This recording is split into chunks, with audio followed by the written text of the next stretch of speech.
Hola, muy buenas. Soy Ana de Veraza, la creadora de esta newsletter.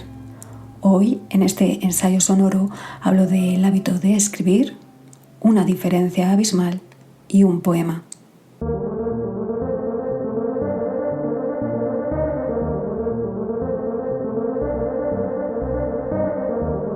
Trazar palabras sobre el papel, un bien cada vez más escaso.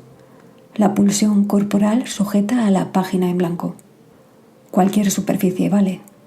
La primera hoja del cuaderno recién comprado, una servilleta, un ticket de compra.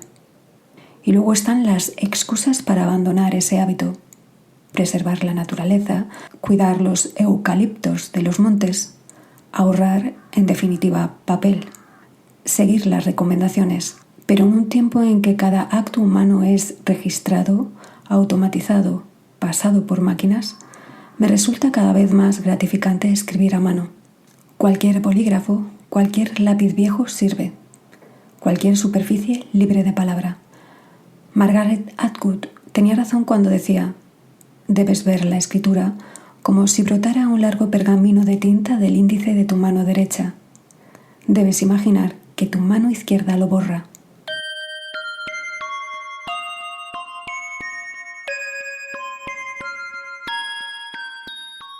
Hay una extraña vibración, una conexión casi mágica entre el cerebro y esa mano que da forma a palabras que se forjan en la mente como un meteorito.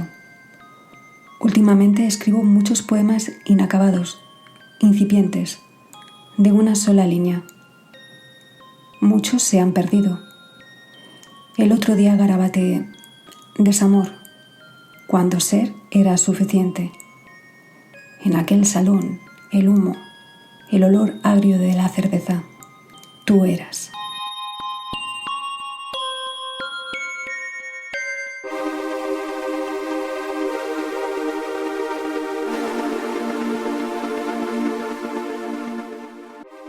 Hay mucha magia en el ser humano, mucha incomprensión también. Escribir o no escribir. Perder el hábito. Llenar folios de palabras ilegibles.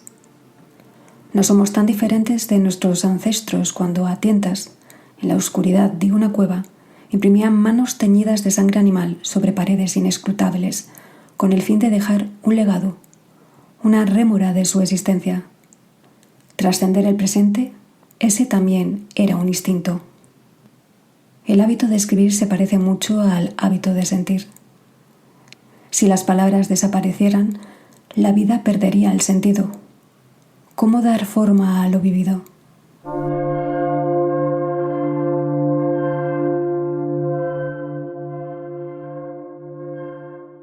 Desde que a mi perro le aterroriza el viento, lo odio. Los árboles no han dejado de sacudir sus coronas otoñales durante toda la noche y bien entrada la mañana. Todavía ventean mientras escribo estas líneas. Habito el tiempo, este cuarto. Invierno de viento sur es un no invierno. Arrasa la nieve de los picos de Europa, arrasa el frío y el deseo de cobijo. Cuando el viento pare, la lluvia hará acto de presencia. Una buena excusa para permanecer en casa, seguir escribiendo.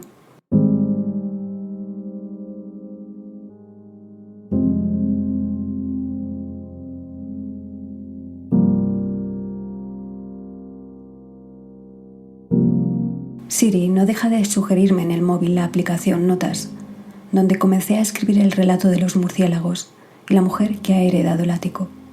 ¿Recordáis? La nota se titula Atajo, la belleza de lo eterno.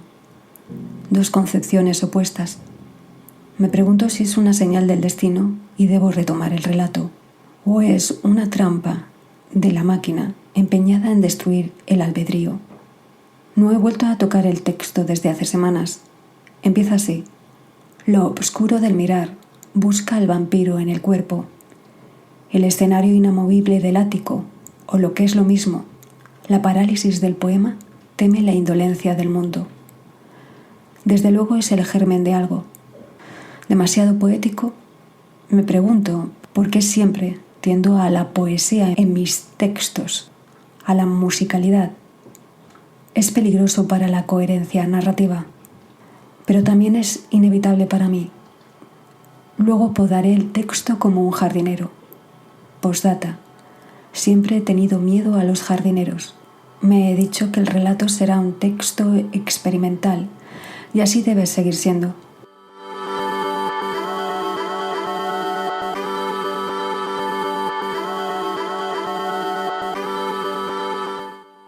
Siri lo ha vuelto a hacer. Me sugiere la aplicación Notas, justo en el inicio del texto. Desea que mis pensamientos pasen por máquina. Pero hoy escribiré a mano.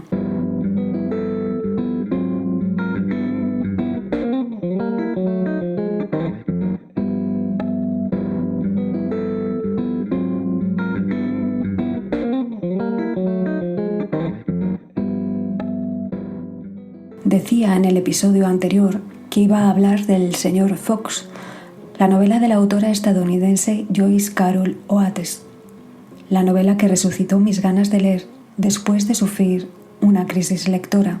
La historia en torno a Francis Fox, un carismático profesor en un internado de élite, cuya imagen pública como docente respetado oculta un pasado oscuro de abusos hacia menores. Oates, prolífica y valiente, no teme adentrarse en los abismos de la condición humana. En esta novela no solo aborda el acto criminal del abuso, sino las dinámicas que lo sostienen: la manipulación, el abuso de poder, el encubrimiento social, la fragilidad de las instituciones, cómo alguien aparentemente respetable puede esconder su monstruosidad.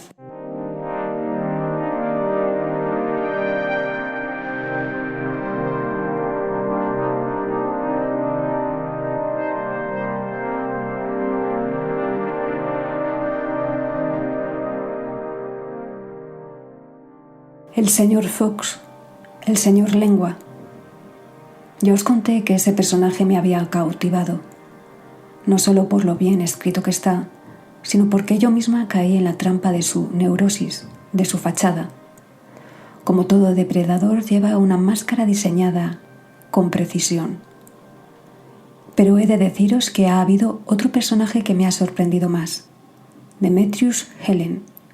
Alto y desgarbado como una ave zancuda, poco agraciado según los estándares sociales, patillas ralas, pelo desaliñado, apariencia descuidada, un paria para su familia, la sociedad, el instituto, y aún así, con alma de justiciero. Muchos lo consideran injustamente alguien de pocas luces, pero es él quien se da cuenta de lo que está sucediendo en el instituto. Tímido, inseguro, poco habituado a las maniobras sociales. Me pregunto si vivir al margen te permite una mirada más lúcida de la sociedad. Demetrius Helen, el verdadero antagonista de Francis Harlan Fox.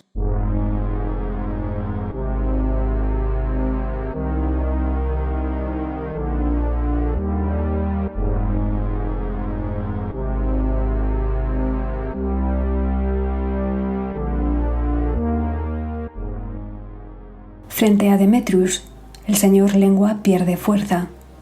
Él es la verdadera sorpresa de la novela, un elemento disruptivo, moralmente lúcido, imprevisible. Los personajes femeninos, sobre todo las niñas que aparecen en la novela, Mary-Ann, Eunice, Genevieve y otras, quedan algo desdibujados al ser víctimas del grooming. El manipulador no permite penetrar en ellas narrativamente, y es una pena. Orbitan en torno a sus juegos psicológicos. Muchas provienen de estratos sociales humildes, son víctimas invisibles sin redes de apoyo, enigmas, y en la novela lo siguen siendo. El retrato del señor Fox, en cambio, es preciso, incómodo, estremecedor, su doble vida, su máscara, ese actor omnisciente de la perversión que domina cada ángulo, lo que muestra y lo que es, cómo confunde a sus víctimas con el fin de saciar su instinto, cómo utiliza las convenciones sociales, el trauma, la vulnerabilidad para pasar desapercibido y seducir al entorno. Oates no se corta al profundizar en él. Ella tiene esa capacidad, escribir novelas grandiosas en extensión y contenido, pero que se leen como un thriller. Sus más de 600 páginas se devoran rápido.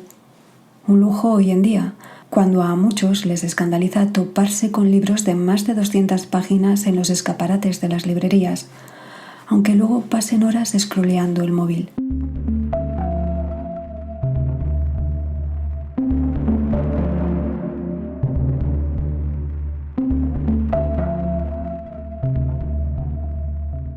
También adelanté en el anterior episodio que iba a releer Lolita para comparar a los dos depredadores, el señor Fox y Humbert. Fui a buscar el libro en la biblioteca del salón. Recordaba vagamente que la portada de la editorial Anagrama era morada, pero el sol había carcomido el color del lomo de la novela hasta volverlo azul. De hecho, me costó encontrar la novela. Ese simple desgaste me hizo ser consciente del tiempo que había pasado. 5, 7 años. ¿Cuánto había cambiado yo desde entonces? Desde luego soy otra persona. Nunca había releído Lolita, aunque me impactó profundamente. Tampoco soy muy partidaria de releer los libros. Me gusta el impacto de la primera vez, la primera sacudida de una descripción, de una palabra, de un diálogo, de un personaje. Volver a un libro casi siempre me parece un sacrilegio, como si mitigara esa primera emoción, ese despertar tan vivo, ese primer dominio del ser. En la portada de la edición que tengo entre las manos aparece el dibujo de una chica acuclillada, el rostro tapado y una manecilla que la atraviesa por la espalda como un cuchillo. La imagen previene al lector. Lolita fue en su momento una novela profundamente polémica. La tildaron de pornográfica.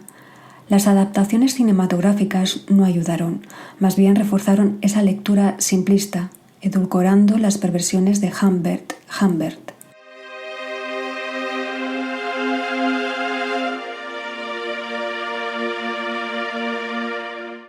Lolita, luz de mi vida, fuego de mis entrañas, pecado mío, alma mía, Lolita. El poder de seducción de las palabras llevado al extremo, la estética de la perversión.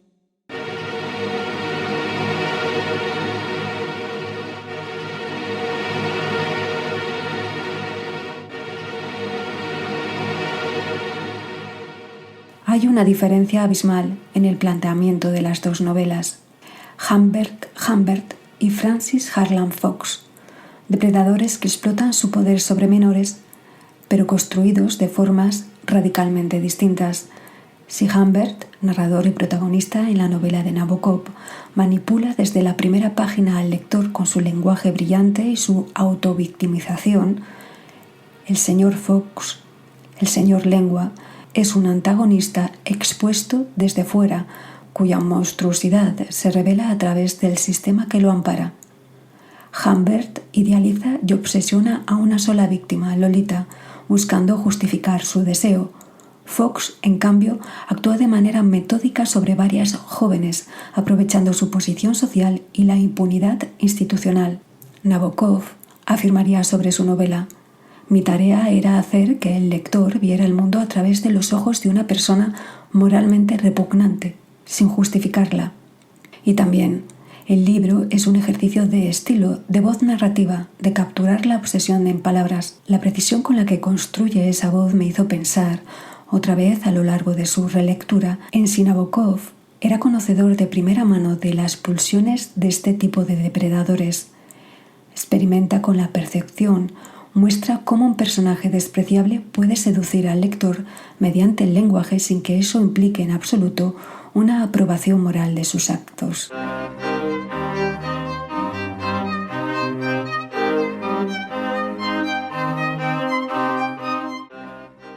Mientras Humbert engaña con palabras y estética, Fox manipula mediante autoridad y jerarquía. Humbert se hunde en su propio delirio. Fox cae si otros lo delatan. Humbert encarna la perversión íntima y estética. Fox, la corrupción social y el abuso de poder sistémico. Los detractores de Lolita argumentan que Humbert es un personaje demasiado interesante, demasiado seductor, que la novela es dañina para las víctimas. Pero ningún monstruo se presenta ante su víctima con su monstruosidad a plena luz. Oculta su depravación con todos los medios que tiene a su alcance: estrategias, máscaras, estatus, incluso personas. Cuanto más inofensivo parezca, más profunda será su perversión. Cuanto más confusión genere, mayor efectiva será su cacería.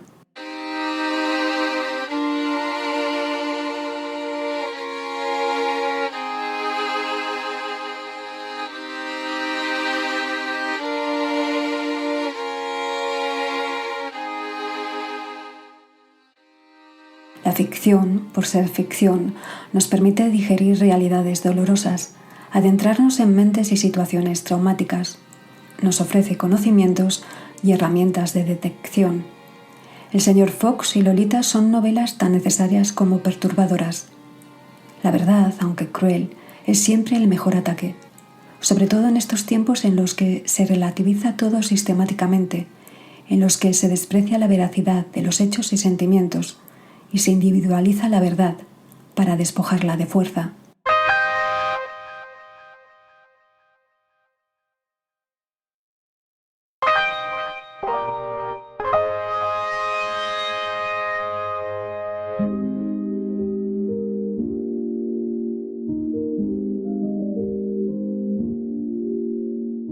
Y ahora el poema prometido de mi primer poemario, Ninfulas.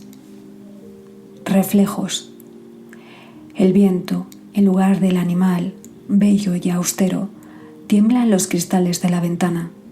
Ella no deja de mirar ese atisbo del viento, de ese ser animal que empapa de dulzor su boca, que habla, que escucha su sexo mojado. Bailaron, ardía la piel, dolían las suelas. Bailaron, el sol paciente esperó a salir. Bailaron, hasta que la visión se convirtió en un temblor, hasta que acabó la fiesta. Un cuerpo atrapado que nadie ve pero que late, un pensamiento, una piel de hiel y de bilis. Ella, frente a la ventana, ausente.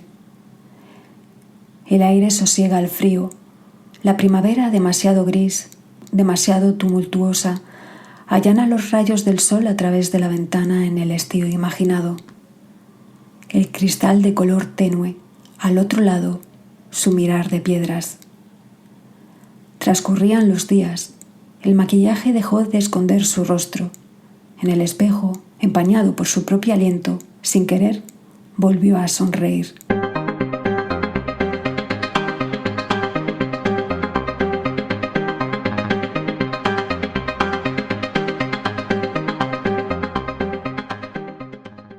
En el próximo capítulo hablaré de Los años, la novela de Virginia Woolf. Es uno de los libros que más me ha marcado este 2025, una epopeya íntima y vital de su familia a lo largo de los años. Aunque es una novela exigente, pide concentración y a veces abstraerte incluso de ti misma, merece la pena adentrarse en ella. Espero que en mi próximo podcast os anime a hacerlo. ¿Y qué decir de Woolf? Es una genia, una mente brillante, laberíntica, visionaria, como he leído a pocos y a pocas. Gracias por acompañarme en este episodio, por escuchar mis palabras y mis silencios. Nos encontraremos en el próximo capítulo donde seguiremos explorando lecturas y emociones. Hasta entonces, cuidaos mucho y dejad que una lectura, una imagen o incluso una palabra os arrastre hacia la belleza, aunque sea solo por un instante.